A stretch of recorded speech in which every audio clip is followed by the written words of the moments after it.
Bonjour à tous, bienvenue sur Crypto Signal. Aujourd'hui, on va se poser une question assez simple. Est-ce que Bitcoin pourrait taper les 1 million de dollars d'ici 2031? Et vous allez voir que je vais étayer mes propos. On va aller vraiment très très loin dans le détail. Mais auparavant, on va faire comme d'habitude l'analyse chartiste sur Ethereum. Globalement, sur Bitcoin, Ethereum. Donc du coup, on a pété ici cette droite jaune pour moi.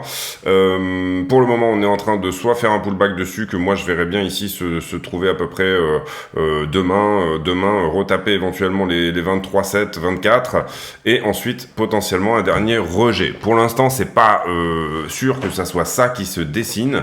Néanmoins, on peut quand même voir ici, je réduis ici et je tombe en 2 heures, on peut quand même voir un biseau descendant, donc ça ressemblerait à une première structure.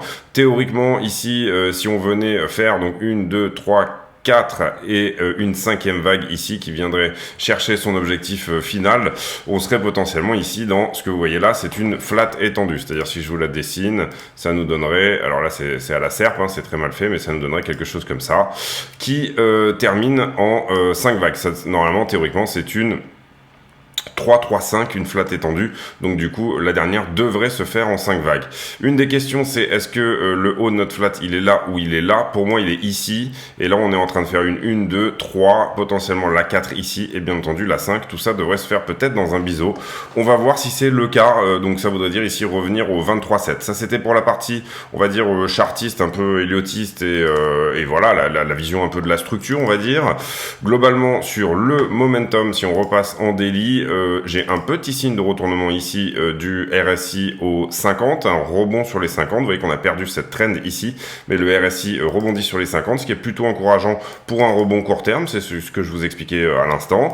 Et puis ici, pas de signe de voir les droites éventuellement ici se rapprocher pour que MACD remonte.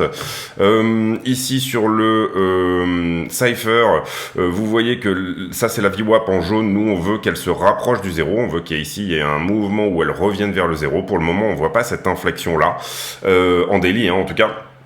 Et on a un stochastique qui plonge avec une vague qui est de plus en plus, je sais pas si vous voyez bien là ici, l'écume, on va dire, l'écume foncée, la fin de vague. Théoriquement, ici, on voit pas de rapprochement non plus entre les deux structures de momentum. Donc pour le moment, ni les stochastiques ne se rapprochent, ni les vagues ne se rapprochent, ni la VWAP ne se rapproche du zéro. Le money flow n'est pas en train de remonter, donc ça nous dit que ce mouvement, a priori, est parti pour continuer, en tout cas des données, par rapport aux données qu'on a ici et maintenant. On a un RSI en journalier qui est à 17, un stochastique, vous voyez que assez régulièrement on vient sur le stochastique visiter le zéro, vous voyez que ça nous laisse encore quand même aussi ici de la place pour redescendre. C'est pareil, je vois pas d'inflexion ici du stochastique et je vois pas de retournement pour le moment, en tout cas en daily sur ce mouvement. J'ai fait la même analyse en 12 heures et on va aller la voir juste rapidement, et le seul truc intéressant globalement c'est que en 12 heures on a effectivement ici un rapprochement du stochastique. Néanmoins il peut très bien ramper un petit peu en bas, hein, comme ça nous a donné ici. Par exemple ici on avait un ou deux faux signaux et puis finalement on est vraiment allé toucher le zéro. Voilà, ce genre de mouvement est tout à fait possible. C'est pas parce qu'on a ici touché le 2,80 qu'on va pas ramper un petit peu en bas sur le stochastique. Le vrai moment où vous pourrez vous dire que ce mouvement se retourne effectivement, c'est soit quand vous repassez ici la zone tout simplement du 20. Donc là vous pouvez très bien faire un clic droit sur votre indicateur, et puis là vous faites un donc crossing, donc quand la valeur dépasse quelque chose, nous on va mettre un petit peu en dessous pour être averti un petit peu avant, on va mettre ici 10, et là on aura une alerte qui va sonner quand le stochastique va repasser les 10 à nouveau. Donc voilà pour tout ce qui est chartisme, on va dire, sur Bitcoin. On va maintenant passer rapidement sur Ethereum. Ethereum globalement c'est un petit peu la même chose, sauf que son rebond ici s'est fait au... Je suis en 12 heures là, pardon. Au 58 de RSI. Et sur Ethereum, on a l'impression qu'il voudrait presque garder cette trend là. Donc attention à ça. Peut-être que Ethereum ici va repartir. En tout cas par rapport à cette trend. Ici, on n'a pas de rapprochement des deux droites. Donc ça veut dire que ce mouvement n'est pas en phase d'être terminé sur le MACD. Hein. On est sur, là, c'est les vendeurs qui ont le contrôle. Et puis sur le Cypher, pas de rapprochement non plus de la VWAP, donc la droite jaune. Le money flow est en train de descendre. Vous voyez, c'est la petite verte que vous voyez ici. Le stochastique plonge. prolonge, la droite est en train de s'écarter également, donc c'est la même analyse que sur Bitcoin, idem sur le stochastique là, et par contre, même chose que sur Bitcoin, si on regarde le stochastique en 12 heures, on a une petite inflexion du stochastique sur la time frame 12 heures. Donc intéressant à regarder. Pour le moment, moi donc je vois ce mouvement continuer, ou alors en 12 heures nous faire ce fameux petit rebond dont on aurait besoin pour faire une 4 si jamais on est effectivement dans une flat. En l'occurrence là on voit que la structure elle est différente sur Ethereum, donc pour le coup ce qu'on pourrait voir sur Ethereum ici c'est plutôt une correction en zigzag, c'est-à-dire quelque chose qui donne quelque chose comme ça, d'accord. Donc voilà, à voir, on va regarder si ça se retourne ici et que ça remonte à un ratio suffisant, les 0,618 par exemple, et qu'ensuite on fait un 1 pour 1, c'est-à-dire typiquement ce que je vous ai dessiné, c'est-à-dire ça, on rebondit pile au 0,618, donc ça serait un petit peu au-dessus, et on fait exactement la même droite que précédemment, ça c'est une zigzag très propre, ou sinon on peut faire une zigzag qui a des objectifs un petit peu plus bas. Globalement, les zigzags les plus propres sont celles qui ont des rapports de 1 pour 1.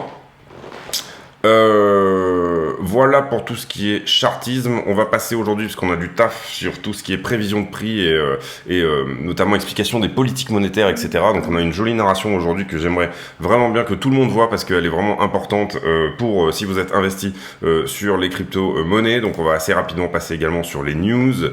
Globalement, probablement ici pour parler avec la Turquie au niveau ukrainien. J'ai pas suivi ça encore, mais je vais me renseigner dans la journée.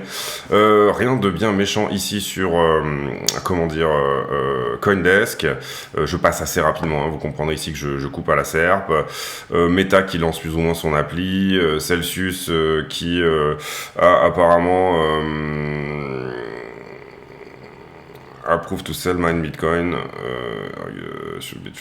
Apparemment, on a quelqu'un qui a perdu 50 000 USDC qui insiste que leur stablecoin devrait être fait différemment. Encore une fois, une petite ici, le PIB russe qui est très en déclin, mais beaucoup moins que ce qu'on attendait. Donc voilà, un retour de Wall Street sur les Russian bonds et Poutine qui critique l'hégémonie des USA. Ensuite sur MarketWatch, hier on a eu les minutes de la Fed. Pour moi rien de sensationnel sur les minutes. On a vraiment eu exactement ce que nous avait servi Powell en conférence de presse. Donc voilà, je le vois pas vraiment comme un événement en soi. Si on avait eu vraiment des news, on se serait attardé dessus, mais c'est pas le cas. Ici aujourd'hui, on va avoir un petit peu des infos sur le marché du travail et ça peut être éventuellement intéressant de le suivre.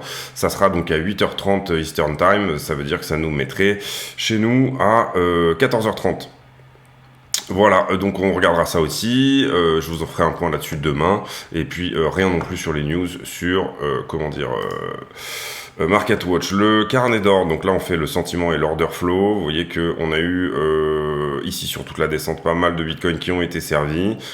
Celui-là n'a pas été servi ici à 130 000 $, on n'a pas encore touché ces points-là. Et puis ici, quelques bitcoins qui veulent se servir dans le gap, là ici, donc des gens qui éventuellement seraient bien positionnés à l'achat.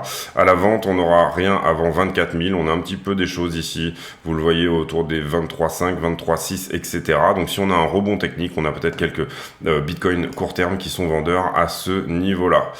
Également 135, 234, on pourrait trouver ici un point un petit peu de friction si jamais on remontait au 24,5 pour repartir plus haut.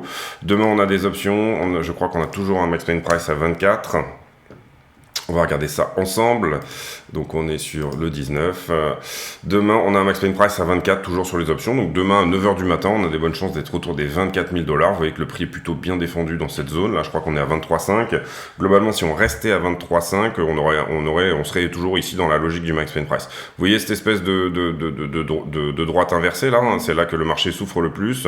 Vous voyez qu'on a quand même un pic ici au 24. Donc on a des bonnes chances demain matin à 9h d'être quand même au 24 si jamais le prix le permet et que le CVD au spot le permet également. On fait maintenant les marchés en levier. Qu'est-ce qui s'est passé sur les marchés en levier? Je vais juste ici faire un refresh sur les deux, histoire d'avoir quelque chose de clean au niveau de la charte, voilà. Donc du coup ici, qu'est-ce qui s'est passé sur les marchés en levier? Vous voyez qu'on a pris ces deux niveaux, hein, ça aurait été étonnant de pas le faire. Je m'étonne un petit peu qu'on soit pas allé chercher ce niveau également qu'on avait identifié comme gros au niveau des 23 000 $. Peut-être que c'est prévu dans la journée. Donc ces deux-là ont été pris. Entre temps, on a eu une augmentation de l'open interest ici, bah, c'est celui qu'on avait analysé avec le niveau de long. On a eu encore une augmentation ici, donc il y avait un long à prendre ici et vous voyez qu'il a été pris. Ici, on a encore eu une augmentation des longues, donc là on a des longueurs qui essayent d'attraper ce couteau qui tombe et à chaque fois ils se font rect. Ici légèrement shorté, mais vous voyez que ça a été pris par cette espèce de niveau par la suite. Et puis ensuite on se construit à partir de là sur du long, mais vous voyez que le niveau a été pris aussi, en tout cas au niveau des stop loss. Est-ce qu'on a été shorté à ce niveau là? Pas vraiment, pour moi on déleverage là ici, donc pas vraiment, il n'y a pas un gros niveau là, voilà. Ici on a d'abord du short, donc on aura un petit niveau de short à prendre ici. Là, donc on le laisse en bleu, et puis ensuite l'open interest qui continue à augmenter, d'abord sur du short, et quand même principalement sur du short, et avec un tout petit peu de long. Donc globalement là on risque d'aller short squeezer un petit peu tous ceux qui sont retardataires, qui sont rentrés un petit peu dans cette zone de valeur là, c'est-à-dire en gros faire un mouvement jusqu'au 23,7, 23,8 selon là où sont leurs prix de liquidation. Si jamais on veut nettoyer par exemple les leviers x100, on prendra 1% sur le prix, c'est-à-dire... Là, pour le coup, je parle pas de stop loss, je parle de prix de liquidation. 23,8, un rebond au 23,8 est vraiment probable. Ici sur Ether, qu'est-ce qui s'est passé depuis qu'on avait analysé? Pas énormément de choses. Vous voyez ici, gros mouvement sur les longues. Ici également, on est plutôt basé sur du long, mais le mouvement a été pris après, enfin le stop loss a été pris. Ensuite là, on déleverage un petit peu, encore qu'il y a peut-être un petit peu de long qui rentre ici sur ce mouvement-là au 2000. Là, on est en 12 heures, donc du coup, on est bien large. Hein.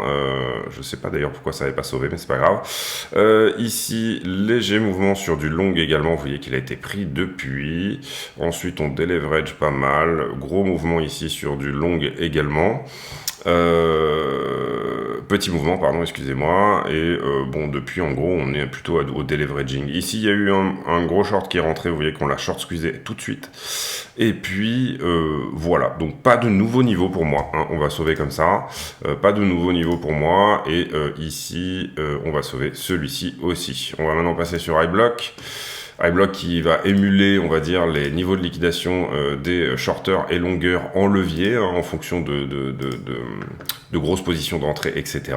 Sur Bitcoin, on est sur une majorité de shorters en ce moment, donc ça pourrait aussi t'appeler vers un rebond, mais vous voyez que le niveau est pas... Bon, quand même 10 milliards, ça commence à faire un petit peu.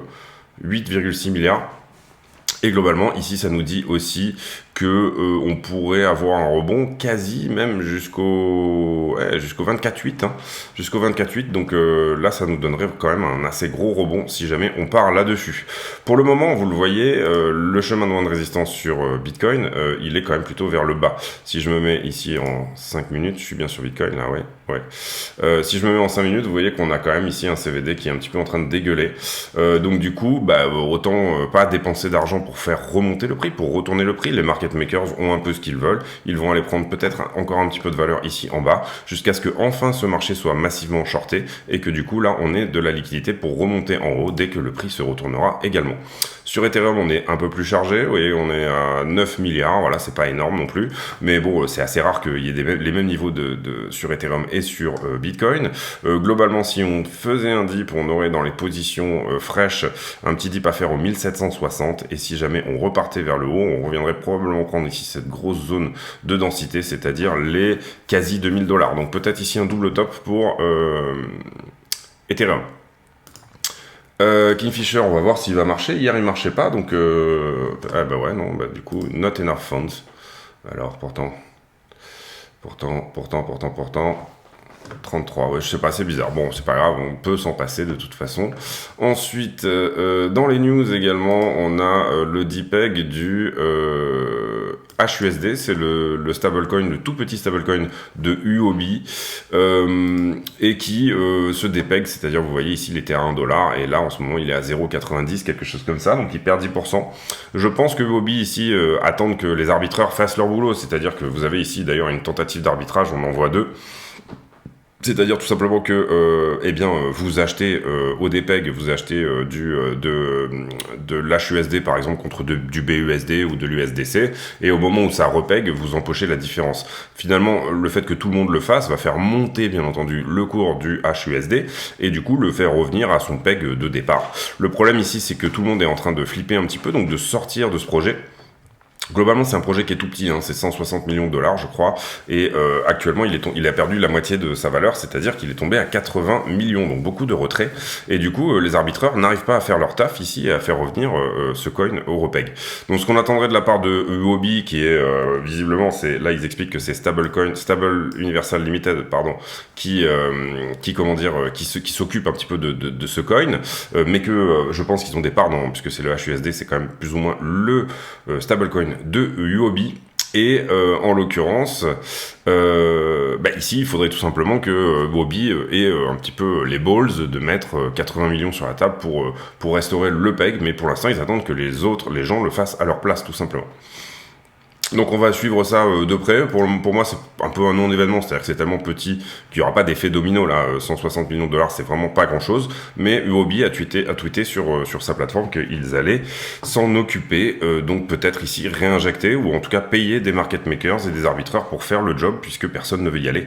Voilà. Vous voyez ici, on avait une market cap de 150 millions de dollars et désormais, si vous allez sur CoinGecko, vous allez voir qu'on est à 81 millions. Donc il y a 70 millions qui sont sortis de ce projet.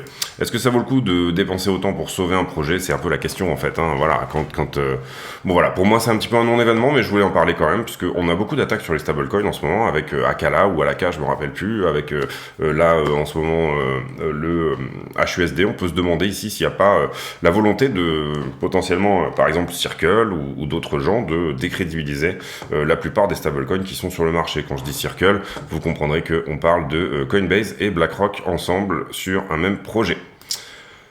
On passe là-dessus. Pourquoi on passe là-dessus? Parce qu'on pourrait avoir ici, et c'est l'idée de Robert Breedlove, qui est un influenceur assez connu, qui est plus ou moins un philosophe Bitcoin, maximaliste Bitcoin, qui évoque la possibilité ici que Bitcoin soit, de par nature, soit en 2031 au-dessus des 1 million de dollars. Lui, il tape sur 1,2 million de dollars. Et vous allez voir, ça pose beaucoup de questions, et notamment, ça pose les questions combien vont valoir 1,2 million de dollars finalement dans 10 ans. Et à partir de là, il faut se reposer la question initiale. Alors là, vous allez me dire, mais qu'est-ce que t'as fumé? C'est complètement con ton truc. Mais en fait, je trouvais que c'était une magnifique possibilité ici de nous amener vers la question véritable qui est qu'est-ce que l'argent, tout simplement. Qu'est-ce que l'argent? Et c'est d'ailleurs le titre du show de ce What is Money, c'est le titre du show de Robert Breedlove. Et globalement, j'ai repris un petit peu de ses idées, j'ai repris un petit peu des miennes, j'ai repris aussi un petit peu de toutes les théories autour de la monnaie, etc., pour essayer de rentrer dans cette idée de où est-ce qu'on en est actuellement et où est-ce qu'on va par rapport à tout ce qui est tout simplement argent.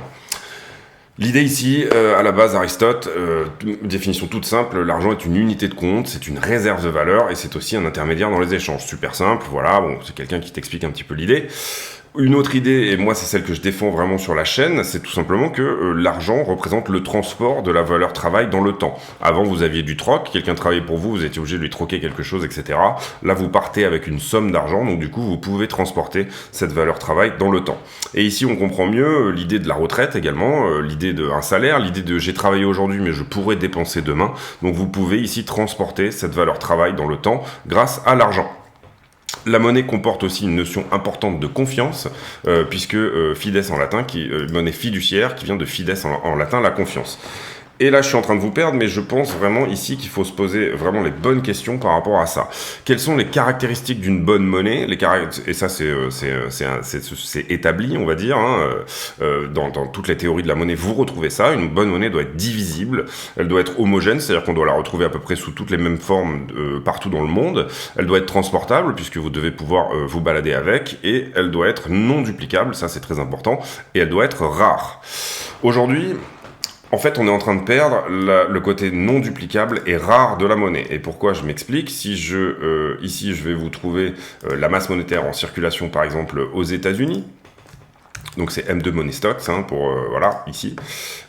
Ici, vous comprendrez qu'on regarde là la masse monétaire depuis 1960 et on voit qu'on est sur cette trend qui s'est fortement accélérée en 2020 et qui fait que, si j'enlève le log, ça va être encore plus flagrant, qui fait que tout simplement, on est vraiment sur une accélération ici massive qui fait que, en ce moment, 40% des dollars en circulation ont été imprimés en 2020.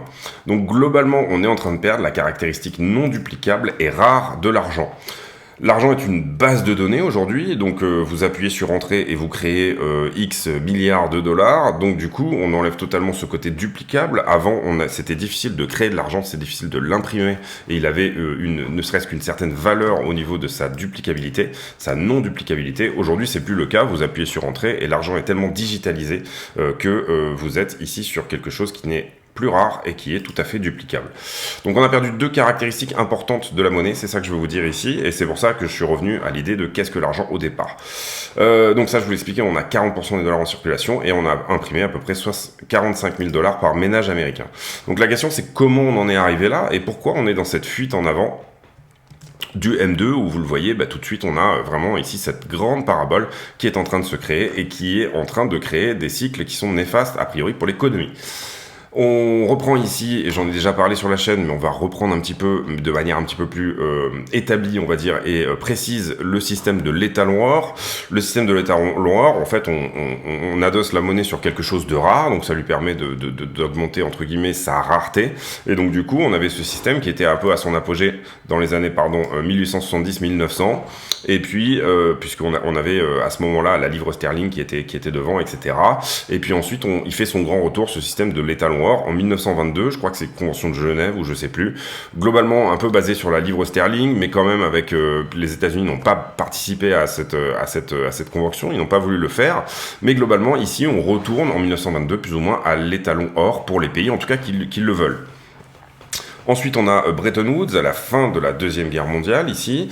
Bretton Woods, qu'est-ce que c'est? C'est tout simplement les États-Unis disent on va déterminer que l'once d'or vaudra 35 dollars et toutes les monnaies qui sont d'accord, les 44 nations alliées qui ont signé le traité, vont fluctuer autour du dollar. Donc nous, on aura cette convertibilité en or, mais toutes les monnaies vont fluctuer ici autour du dollar. Et c'est à cette époque qu'on crée la Banque mondiale et qu'on crée le FMI. Le FMI étant tout simplement chargé de vérifier que les monnaies ne sortent pas de leur parité avec le dollar. Donc on avait ici des parités de 1% qui étaient au départ réglées, puis ensuite on a assoupli un petit peu les règles, etc. Donc finalement, tout le monde entier était calqué sur la politique financière des États-Unis suite donc à la guerre, et finalement toutes ces monnaies étaient convertibles en dollars, et globalement ça a servi un peu de cadre aux 30 glorieuses, c'est-à-dire que de 45 à 70-75, il n'y avait pas d'évaluation possible, etc. Donc on ne pouvait pas ici faire une sorte de dumping sur sa propre monnaie et la rendre, plus intéressante à l'export. Voilà, c'était ça l'idée. Ensuite, le 15 août 71, on a fêté l'anniversaire il n'y a pas longtemps, on est le 18, donc les 51 ans de la non-convertibilité du dollar en or. Globalement, la RFA dit, moi j'aimerais bien récupérer mes dollars excédentaires et récupérer mon or, en gros, reprendre mon or sur mon sol. De Gaulle avait fait la même chose, on envoyait à un moment donné, il avait envoyé carrément une frégate militaire aux États-Unis pour récupérer son or, et puis finalement ça ne s'était pas fait, tout simplement parce que, je crois que c'était dans les années 60, tout simplement parce que à l'époque, finalement, on avait regoupillé la grenade un petit peu, et on avait calmé De Gaulle avec d'autres choses. Concrètement, à ce moment-là, au moment où la RFA veut le faire, les États-Unis sont pas dans de très bonnes dispositions, et donc du coup ils ont peur que il y ait un effet de contagion et que tout le monde le fasse, et donc du coup Nixon décrète que le dollar n'est plus convertible en or pour quelques mois. Au départ c'était censé durer quelques mois, et ça dure depuis maintenant 51 ans tout pile. À partir de là, donc, on a un petit peu des changes flottants, et on a les accords de la Jamaïque en 1976 qui mettent fin à Bretton Woods et qui disent maintenant ça y est, on est dans un système de change flottant, c'est-à-dire que globalement, tout le monde fait un petit peu ce qu'il veut, et c'est le marché qui va déterminer les cours du Forex. Pas vraiment de surveillance du FMI sur les USA, et ça c'est important à comprendre, puisque théoriquement le FMI doit surveiller un petit peu les balances de tout le monde et dire que tel pays est plus ou moins ici, dans une situation de non-paiement tout simplement de ses dettes, et le FMI ne surveille pas les USA. Et c'était plus ou moins ce qui normalement devait être prévu dans les accords de la Jamaïque. L'Europe à l'époque avait fait, je crois que c'était Jacques de la Roseraie, avait fait pression pour qu'il y ait une surveillance du FMI sur les USA, et en gros ça ne s'est jamais vraiment mis en place. Donc du coup en fait ici on est dans une économie où les déficits de la balance de paiement américaine donnent lieu à des créations de crédit qui est plus ou moins remboursé par le reste du monde, si vous voulez. Et ça marche par le système de l'étalon dollar, etc. Je l'ai expliqué dans une autre vidéo. Si jamais j'importe tout simplement du pétrole en dollars, le pétrole a par exemple été produit ou en Russie ou aux Émirats, en fait je crée une demande pour le dollar qui normalement ne devrait pas exister puisque la balance de ce produit n'est pas produit sur le sol des États-Unis.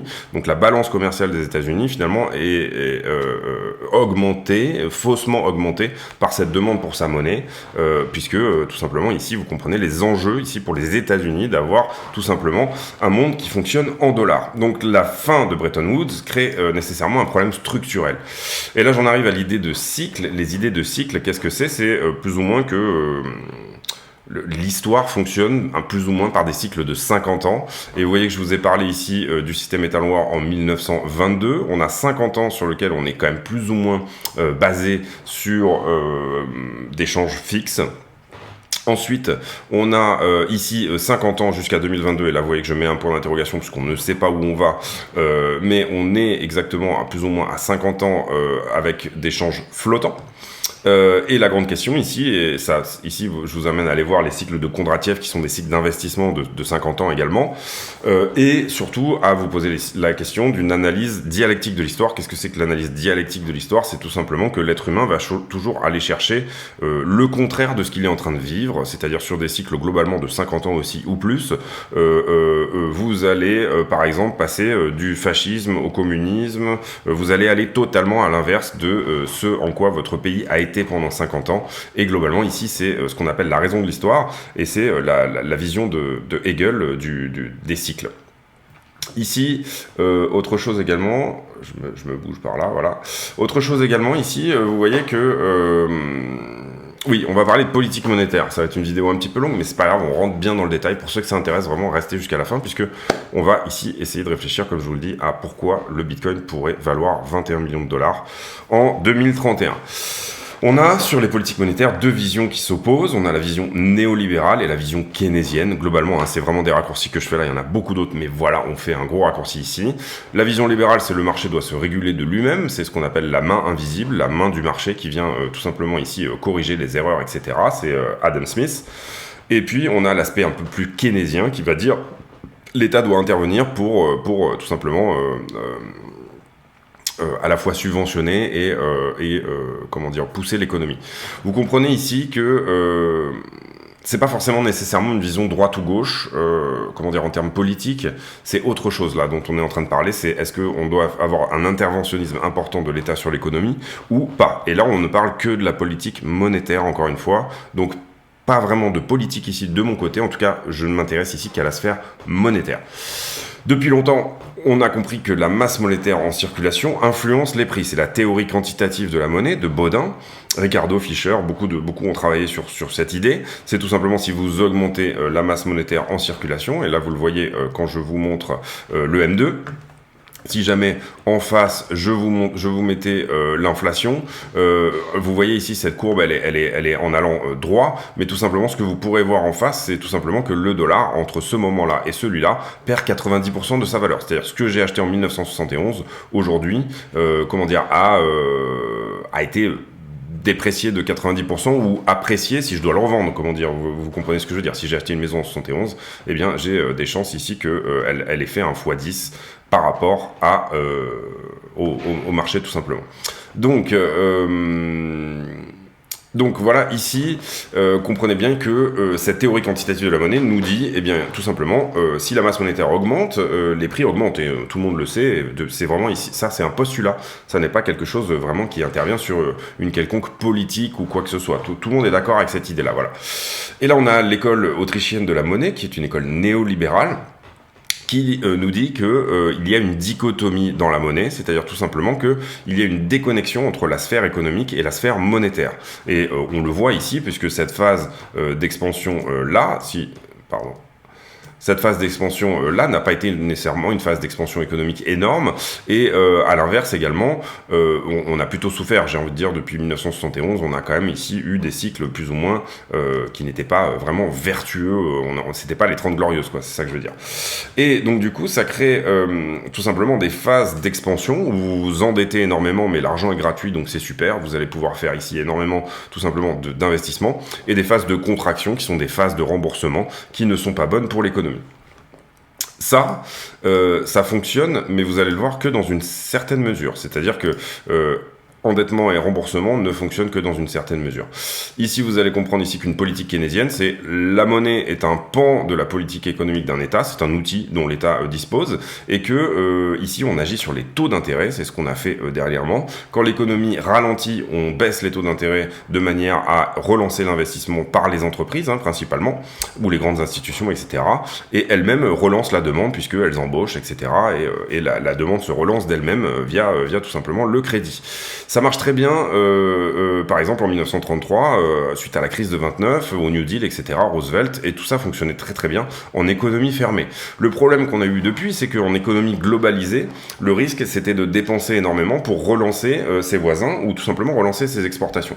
Qu'est-ce que ça veut dire ? Ça veut dire que à un certain moment, vous allez vous retrouver finalement à relancer, par exemple en 81, je crois que c'était la relance Mauroy en France, où finalement vous avez relancé soit les Chinois, les Japonais, tout le monde, vous avez donc imprimé, mais vous avez du coup relancé les autres et pas vous.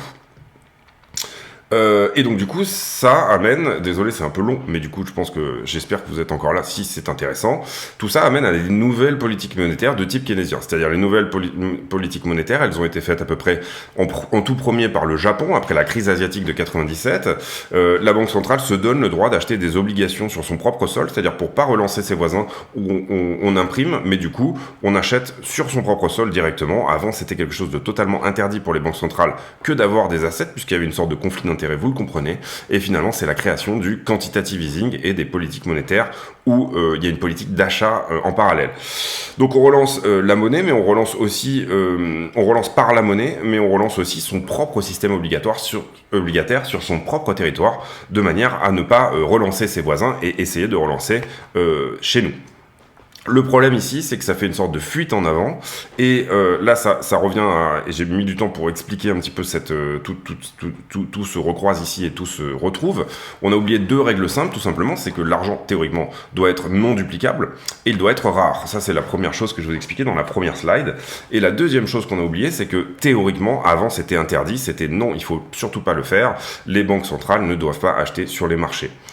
Quel problème ça pose ? Ça pose un problème de la dette. Le problème de la dette, il est récurrent et il est problématique, puisque tout simplement, vous mettez une dette sur, on va dire, la tête de vos enfants, mais vous n'êtes capable que de rembourser à peine les intérêts.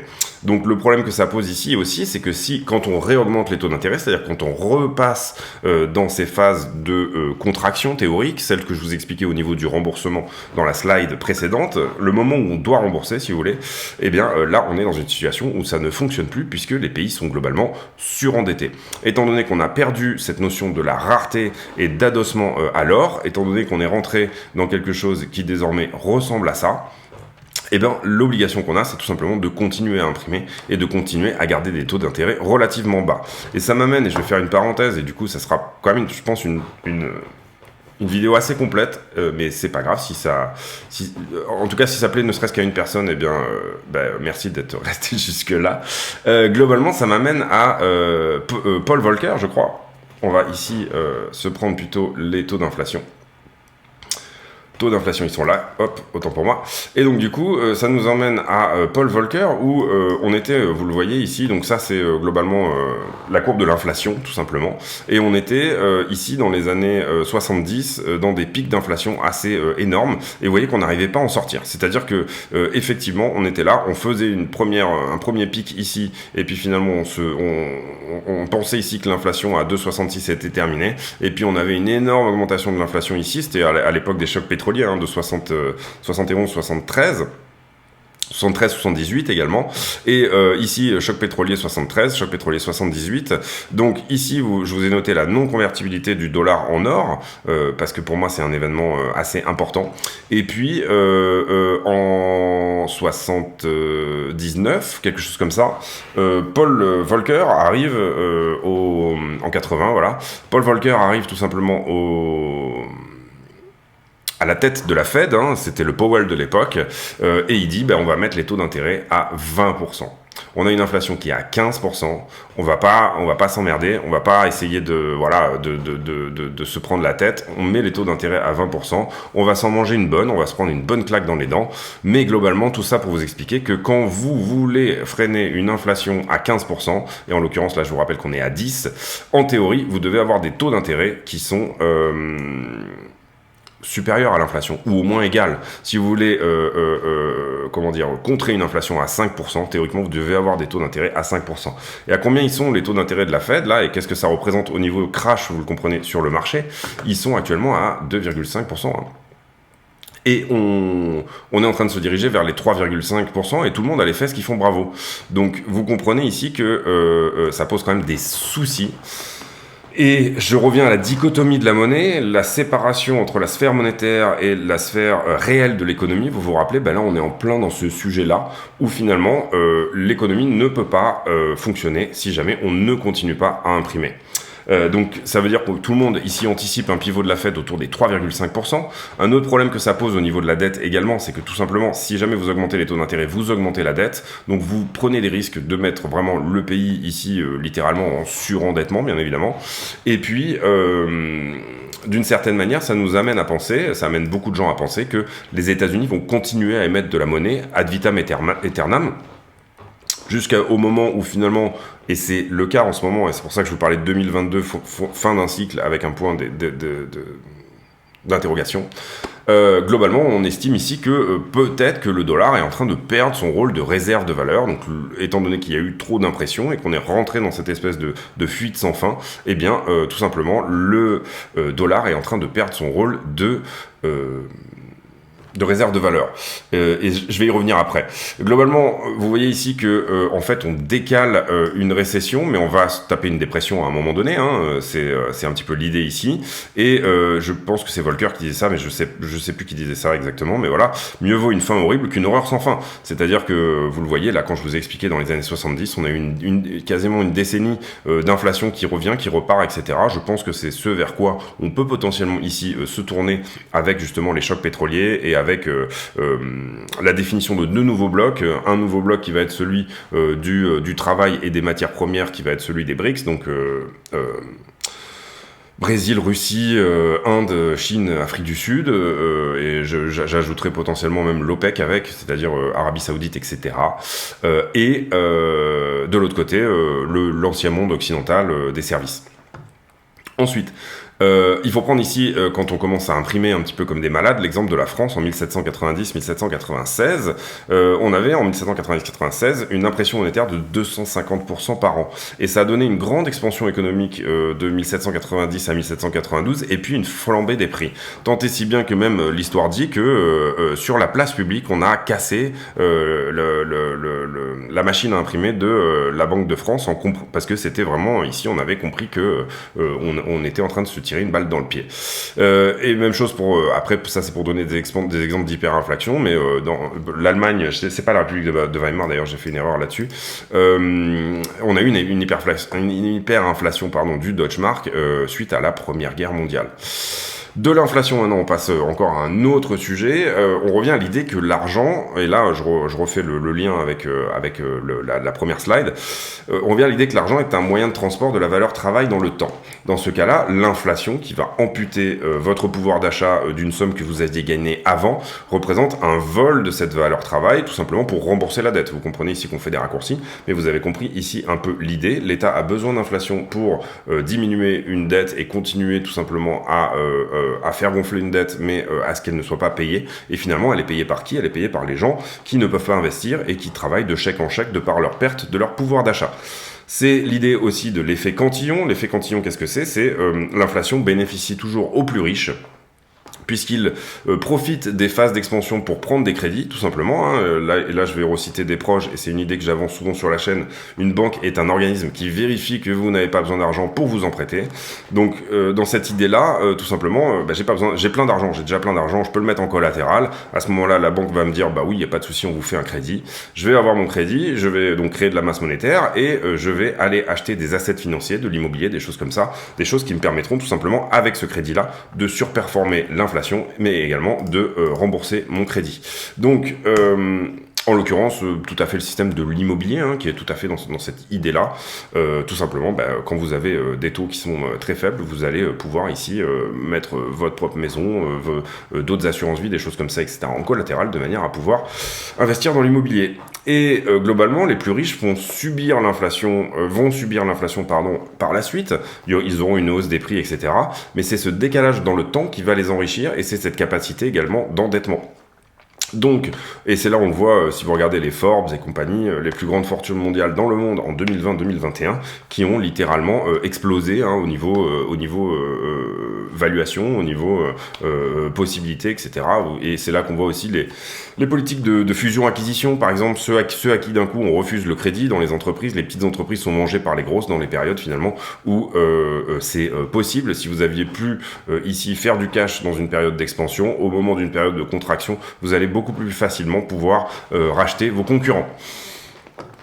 Et donc du coup ici ça m'amène à l'importance d'investir surtout votre argent alors dans des choses bien diversifiées comme il se faut, et donc du coup l'importance de se former de manière à préserver votre valeur travail dans le temps.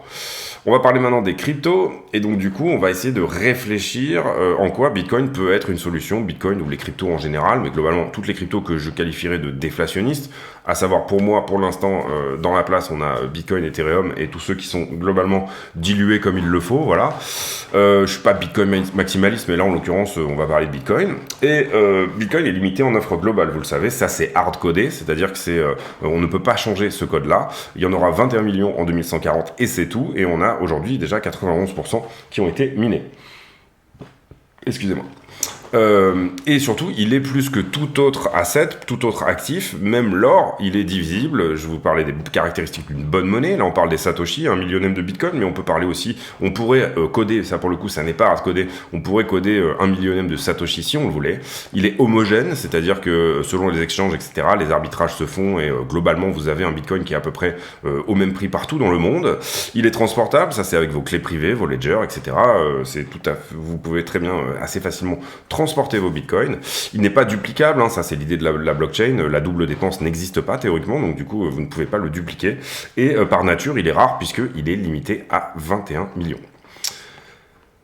Ici, je reviens à l'idée de la perte du rôle du dollar comme une réserve de valeur, et de l'euro par la même chose, en raison de deux événements. Pour moi, il y a deux événements très importants qui sont en train de faire que le dollar ne peut plus être une réserve de valeur. Déjà, tout simplement, il a perdu son côté rare et non duplicable, donc ça, pour moi, ça n'est plus une monnaie, donc ça n'est plus une réserve de valeur. Et ensuite, on a la guerre en Ukraine, au moment où on frise la moitié des réserves de change de la Russie. Donc on a ici l'utilisation de la finance comme une arme stratégique. Et théoriquement, normalement, on ne devrait pas toucher à ces choses-là. Un dollar devrait être un dollar, où qu'il soit, etc. Donc, en théorie, ça ne devrait pas être possible. Ça a été possible dorénavant, et ça nous fait basculer dans le monde d'après, pour moi. C'est-à-dire que le dollar n'est plus la réserve de valeur mondiale, et l'euro non plus. Et ça nous amène aussi à une extraterritorialité du dollar. L'extraterritorialité du dollar, c'est quoi ? C'est une jurisprudence qui a été votée. En l'occurrence, c'était la BNP à l'époque qui en avait fait les frais. On avait eu quelque chose qui avait été récrié au Soudan, et les États-Unis n'étaient pas contents de ce qui avait été fait au Soudan par la BNP. Je ne me rappelle plus, c'était une collatéralisation de quelque chose, je ne sais plus exactement l'histoire. Et en gros, BNP, alors que cet événement se passait au Soudan, avait été réprimandé par un tribunal américain parce que le paiement s'était fait en dollars. Donc qu'est-ce que ça veut dire ? Ça veut dire que en termes de jurisprudence, ça amène une extraterritorialité du dollar. Donc le dollar étant passible d'être jugé par des tribunaux américains en dehors de son propre territoire, ça lui enlève également cette notion de réserve de valeur. Donc ces deux choses-là mises ensemble font que 2022, on est sur potentiellement la fin de tout ça, les cycles, etc. Ça amène ici aussi, et en l'occurrence c'était jamais le cas avant, c'est-à-dire qu'avant vous avez des gens qui essayaient de sortir un petit peu du dollar, comme Kadhafi avait essayé de le faire, Chavez au Venezuela. On a pas mal de gens qui ont tenté un petit peu ce genre d'opération, mais qui étaient un petit peu tout seuls dans la place, donc qui derrière se sont fait littéralement révolutionner, auto-suicider dans un parking, on va dire, voilà. Et ici, avec l'apparition des BRICS, donc je le rappelle, Brésil, Russie, Inde, Chine, Afrique du Sud, et de l'OPEC qui se rapproche de plus en plus également des BRICS, et le nouveau, je sais pas comment on dit, la nouvelle le nouveau cheikh, ou je sais pas, le nouveau roi, enfin le prince héritier, voilà, c'est ça. Le prince héritier, en gros, en Arabie Saoudite, est totalement ici, vous le voyez, vous l'avez vu peut-être sur les informations, est totalement ici opposé, comment dire, à une hégémonie du dollar sur sa manière de converser, sa manière de commercer, pardon. On a la Turquie également qui est un petit peu ici un petit peu qui joue un peu sur les deux tableaux avec parcimonie. On a voilà le Venezuela, on a des tas de pays ici qui commencent à dire bah ouais, moi finalement si jamais on pouvait échanger dans autre chose, ça m'irait bien. Et je vous fais le lien ici avec le autre chose pouvant éventuellement d'ailleurs être le Bitcoin. Donc est-ce qu'on va passer sur un système d'étalons crypto ? Bien sûr que c'est bien évidemment beaucoup trop tôt pour en parler, mais c'est pas ici du tout la question de cette vidéo. La question c'est qu'est-ce que l'argent, c'est quoi l'argent, et ça va où, et où est-ce qu'on est censé aller ici en ayant de l'argent, etc. Et là, ça m'amène donc à la prévision de Robert Breedlove, qui est, comme je vous le dis, est quand même vient du monde de la finance à la base, hein, c'est quand même une tête, mais selon lui, 50 000 $ d'aujourd'hui vaudront 300 000 $ en 2031. Il a calculé tout simplement par les taux d'émission monétaire et ce que, entre guillemets, les États-Unis allaient désormais être obligés de faire, étant donné qu'on est, je vous le rappelle, dans... ça c'est le taux d'intérêt, excusez-moi, j'étais sur la masse monétaire, oui, M2, ça je l'ai pas en... Autant pour moi. Ce que les États-Unis allaient être obligés de faire pour tout simplement garder une économie, on va dire, normale. Là, vous comprenez que les marchés souffrent alors qu'on a fait ça, quoi. On a juste arrêté de créer, en fait. On n'a pas diminué la masse monétaire, vous comprenez ? C'est pareil pour la balance, c'est exactement la même chose pour la balance des obligations qui avaient été achetées par la Fed en 2020, vous le voyez là, c'est cette création monétaire, finalement on a acheté des obligations. Ici on est en train de faire le contraire du quantitative easing, c'est-à-dire le quantitative tapering, et vous voyez que le marché est en train de souffrir alors qu'on a juste vendu à peine ça.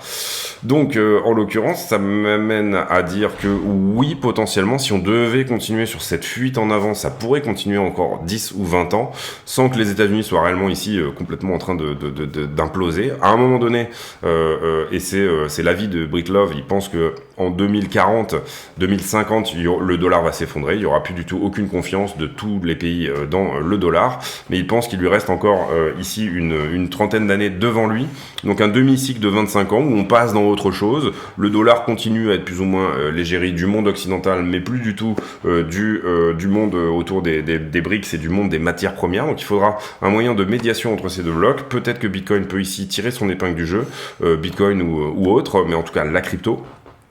Et vous comprenez qu'avec la vitesse de transaction, etc., ça peut être quelque chose de vraiment intéressant. Et pour lui, donc 50 000 $ d'aujourd'hui vaudront 300 000 $, tout simplement, ne serait-ce qu'en 2031. Et Bitcoin vaudra 1,2 million de dollars pièce. Pourquoi ? Parce que tout simplement, après il fait des calculs avec la market cap, c'est-à-dire que tout simplement il dit aujourd'hui, de toute façon, vous comprenez ici que vous augmentez la demande, si on considère à valeur constante 300 000 $. Aujourd'hui, on va dire que on va schématiser, on va dire que le Bitcoin est à 30 000. Tout simplement, vous augmentez ici, on va dire la market cap par 10. Donc c'est pas déconnant en termes d'objectifs. Par contre, il faut bien comprendre que si Bitcoin vaut 1,2 million de dollars pièce, en fait, sa valeur réelle est divisée par 6 en termes de pouvoir d'achat. Donc du coup, vous aurez potentiellement un Bitcoin à 200 000 $, valeur actuelle. Donc voilà, c'est ça, oui, exactement. Et ici, l'idée, c'est d'investir dans la digitalisation également. C'est quelque chose dont j'ai parfois parler sur la chaîne aussi. Investir dans la digitalisation, pourquoi? Par exemple, l'exemple digitalisation de la musique. Vous auriez acheté du Spotify à ses tout débuts, vous auriez fait un pari gagnant. Vous auriez acheté du YouTube au départ aussi, vous auriez fait un pari gagnant. Digitalisation de la télévision, digitalisation des bibliothèques et de la recherche globalement et de l'information, vous auriez pris du Google. Mettre tout ça dans votre poche, vous auriez pris du Apple.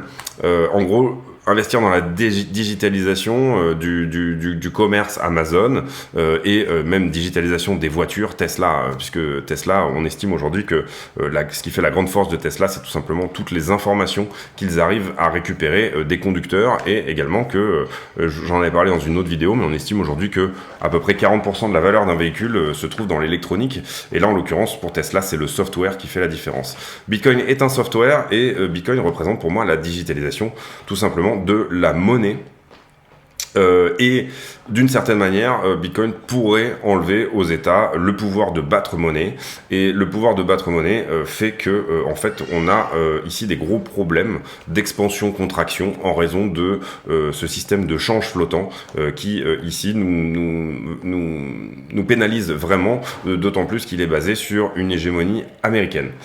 Voilà, très longue vidéo, j'en conviens, je pense que c'est la plus longue de la chaîne, mais du coup, on est vraiment ici rentré dans le détail sur qu'est-ce qu'il pourrait advenir, et quel pourrait être éventuellement le monde de demain, et je trouve que c'est vachement intéressant de le faire, en tout cas quand on le fait. C'est tout pour moi aujourd'hui, j'espère que cette vidéo vous a plu. Si vous êtes resté jusqu'à la fin là, de tout ça, bravo. Et puis en gros, on fera un autre point météo demain. Demain je pars en vacances, donc je sais pas s'il y aura une vidéo forcément demain. Peut-être le soir, une petite vidéo, ou en tout cas un petit truc rapide. Je vais prendre mon portable avec moi et je vais essayer de continuer à produire du contenu. Ça sera probablement moins qualitatif en termes de son et de vidéo, mais c'est comme ça. Et puis voilà, c'est tout pour moi aujourd'hui. On va peut-être laisser la caméra, c'est pas mal ici de ce côté-là. On va essayer. Vous me direz si ça vous plaît, ça cachera peut-être moins les prix, etc. Moi j'aime bien quand elle est à droite, parce que mon œil est toujours, quand je regarde j'aime bien avoir l'œil en bas à droite quand je regarde des vidéos, mais bon là on va tester un petit temps comme ça. Dites-moi en commentaire d'ailleurs si ça vous plaît. Si jamais cette vidéo vous a plu, n'hésitez pas à vous abonner, activer la cloche des notifications, venir nous rejoindre sur le Discord dont le lien sera en description de la vidéo. Et puis si jamais vous avez réussi à regarder cette vidéo jusqu'à la fin, j'ai pour habitude de demander des commentaires à la con. Le commentaire à la con du jour sera... le commentaire à la con du jour sera... j'ai beaucoup parlé, donc j'ai plus de jus là. Globalement... quel est votre rapport avec les bateaux? Est-ce que vous avez le pied marin ou pas du tout? Je l'ai peut-être déjà posé, ça là, je sais pas. Est-ce que vous avez le pied marin? Est-ce que vous aimez partir en bateau, etc. Ou alors pas du tout? Ça sera ma question du jour. Je vous souhaite une très bonne journée. Merci d'avoir suivi. On se retrouve demain pour un nouveau point météo sur le Bitcoin. À bientôt. Ciao.